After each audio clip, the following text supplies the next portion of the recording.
As a result of the War of the League of Cognac, Francis I failed to establish control over northern Italy.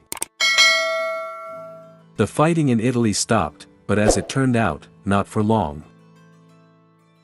In 1535, the Duke of Milan, Francesco II Sforza, dies, which was the cause of a new Italian war. The fact is that Francesco Sforza did not leave direct heirs, which was used by the Emperor of the Holy Roman Empire and concurrently the Spanish King Charles V. The wife of the late Francesco Sforza was Christina of Denmark, who was Charles V's niece. Since Charles V had impressive military power, he considered that kinship with the wife of the late Francesco Sforza was enough to declare the Duchy of Milan the property of the Spanish crown.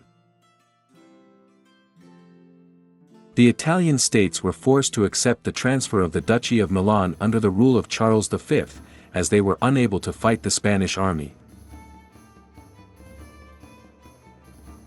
The only one who disagreed with this scenario was Francis I, who laid claim not only to the Duchy of Milan, but also to the Duchy of Savoy. Based on the experience of past wars with Charles V, Francis was well aware that France alone could not cope with the combined power of the Spanish kingdom and the Holy Roman Empire. Francis urgently needed allies, but he decided to abandon the idea of entering into an alliance with the English king, since in the last war England did not dare to start hostilities against Spain. Francis I was not a stupid man, so in search of allies, he turned his attention to the Ottoman Empire, which was at war for control of the Hungarian kingdom with the brother of Charles V, the Austrian Duke Ferdinand I. Francis sent his ambassador Jean de la Forêt to Constantinople, through whose efforts a Franco-Ottoman military alliance was concluded in 1536. While negotiations were underway between France and the Ottoman Empire, Charles I transferred power over the Duchy of Milan to his son Philip. In the early spring of 1536, having enlisted the support of the Sultan and having received a promise that the Ottoman fleet would soon arrive on the shores of Italy, Francis was the first to take action. In March 1536, the French army under the command of Philippe de Chabot began a campaign and very soon arrived in Piedmont. After a short rest, the French army began to move deep into the Duchy of Milan. At the initial stage, the French were lucky and, having broken the resistance of the imperial garrison, they were able to capture the city of Turin. The successes of the French army ended there, since the attempt to capture the capital of the duchy, the city of Milan, was unsuccessful. The French were forced to take up defense in the occupied territories of the Duchy of Milan. In turn, Charles V managed to assemble an army and was also able to take action.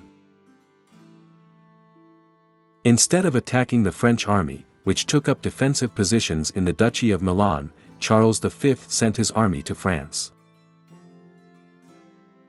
The advance of the imperial army was swift. The detachments of Charles V invaded Provence and occupied the capital of the region, the city of Aix-en-Provence.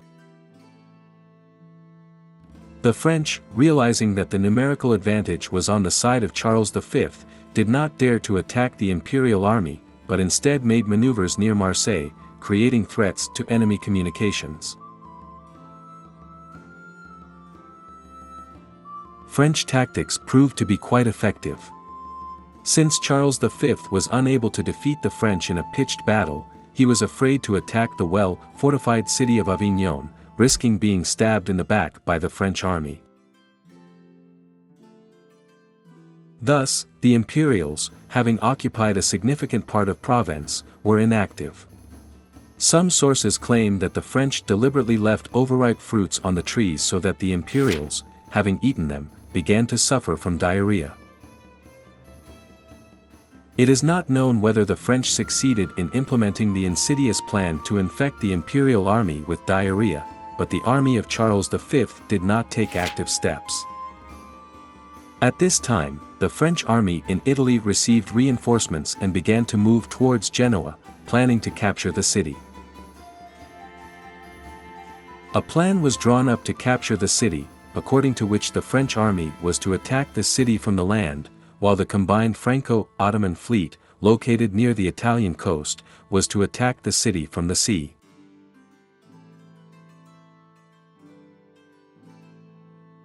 The French army and the Franco-Ottoman fleet reached the outskirts of Genoa at the end of 1536. By this time, the Genoese managed to seriously strengthen their capital.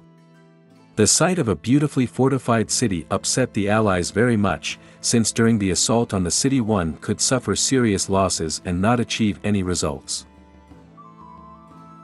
After assessing their chances of a successful assault on Genoa, the Allies, after conferring, decided to change their plans.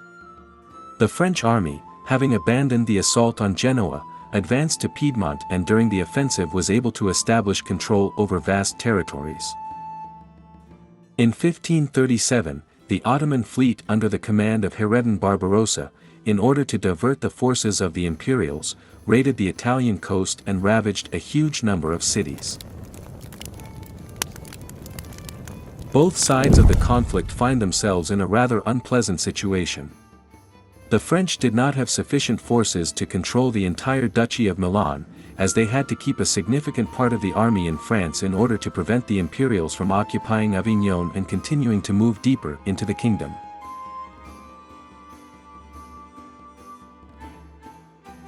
In turn, Charles V could not continue moving into the depths of France, leaving behind the French army, which avoided a general battle.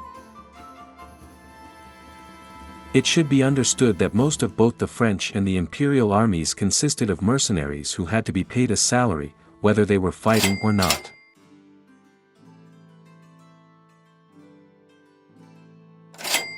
Since the continuation of the war for both sides was associated with serious financial expenses, and the result of the confrontation was not clear, on June 18, 1538, the Nice Truce was concluded. The funny thing is that due to the long confrontation, Francis I and Charles V had a personal dislike for each other, because of which the Pope, who acted as an intermediary, had to place them in different rooms and walk between them in order to reach a peace agreement.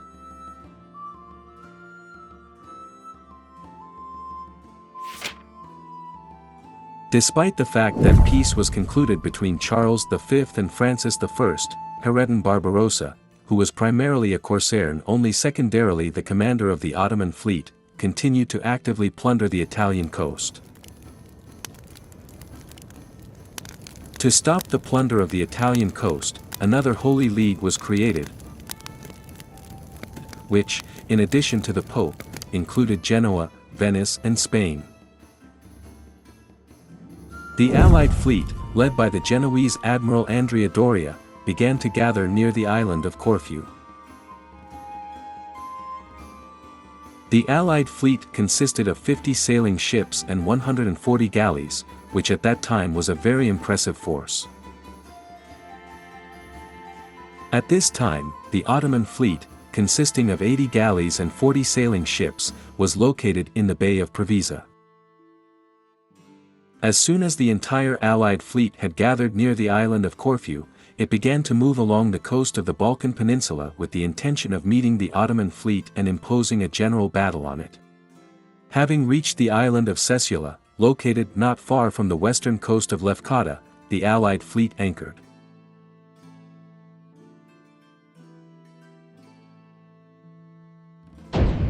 Early on the morning of September 28, the Ottoman fleet under the command of Hayreddin Barbarossa left the Bay of Preveza and began to move south.